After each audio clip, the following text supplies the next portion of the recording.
right? We've made our way over here to the kitchen, and this one's for foodies, and we've been chatting with the folks from Madrina. How are you doing this morning, guys? Well, Really good, really good. Thanks for having us. Oh, yeah. Thanks for waking up early. Yes, indeed. Introduce yourself. I'm Frank Romano. I'm co-owner of Madrina, and Good. I'm Tim Adams. I'm the executive chef.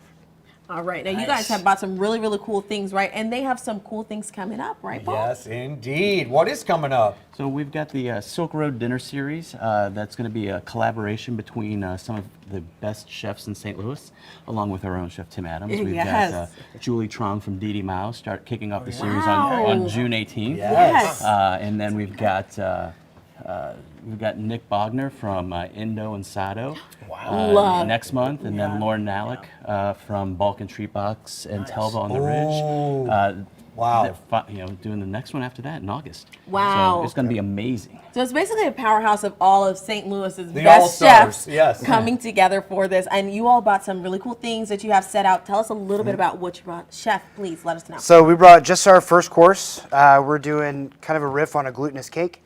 So it is an arancini with a nakcha aioli and a peanut and olive tapenade.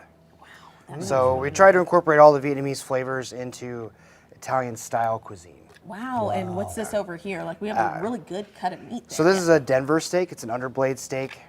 So it has all of the really good fat of the chuck roll, but none of the connective tissue. That's going to get marinated in lemongrass for 24 hours, then served with shrimp.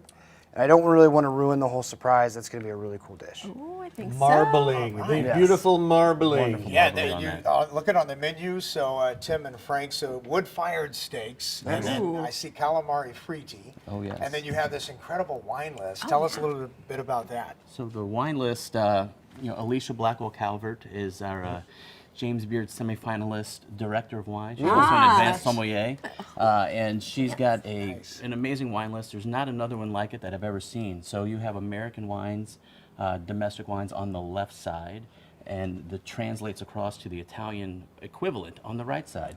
So if you like Pinot Noir, look across. Oh, Pinot Nero. Delicious. I'll try that one. And so I've never seen a wine list like that. You can only see it here at Madrina. It's pretty amazing. So it basically guides you through this process, and it sounds like this is a blend of cultures and really bringing St. Louis flavor to other sides of the world as well. Why is what you're doing so important with this Silk Road series? Can you tell us?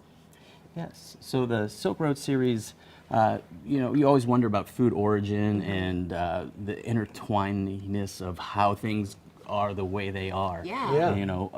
Corn and tomatoes are domestic products of America, not Italy. So they had to get stuff from somewhere else. Yeah. And so there was Marco Polo had the route from across the spice route to Asia, and they picked up things along the way and brought it back to Italy. And so we're taking some of those different flavors and mixing them with Italian and some of these great chefs, and the ideas that they have are just out of this world. So I'm super excited. Yeah, it looks awesome. delicious. The melding of all of those is so great. Location-wise, just want to make sure people know CJ Muggs in Webster. It's where these guys are now, right? You are. That's no longer there. This beautiful place is there. Right. We remodeled the whole place, redid the whole thing. So the corner of Gore and Lockwood in the heart of Webster Groves.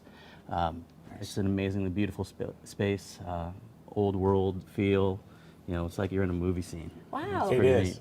It really kind of sets the ambiance, I think. And I think that's important when you're dining in, of course, and you know all about that, Chef. So we have a couple of ingredients that you have here. Tell us a little bit about how this plays into your menu. What thoughts did you have when you're putting things together? So I met with Julie a couple of weeks ago, and honestly, we just traded all of our normal ingredients, what she uses every day, what I use every day, what we like to cook, what our grandmas like to cook. So they actually brought some of these over for me to try. The coconut cream's going in the tiramisu with the chiffon cake. This fish sauce goes into the nakcha aioli. They brought me a bunch of ginger, lemongrass, so they let me play with all these fun ingredients that I don't traditionally use and get to turn into something new. Yeah, that's pretty. I don't know if I've ever had coconut cream in a tiramisu before. Yeah, it's a fun flavor. Yeah. Oh my goodness. Well, we know like a lot of fish sauce has a great flavor. I mean, it does, and pretty much anything and everything. Can you talk about curating the menu itself? Which things were you like, we absolutely have to include on this?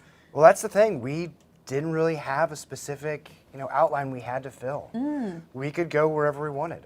So talk about the headlines of just like the items, like you Yeah. got the tiramisu. Yeah, so tiramisu, we're doing a ricotta stuffed ravioli, but all with Vietnamese flavors. Wow. Pink peppercorns, ginger, and then we actually use the faux broth from Didi Mao for the inside of the arancini.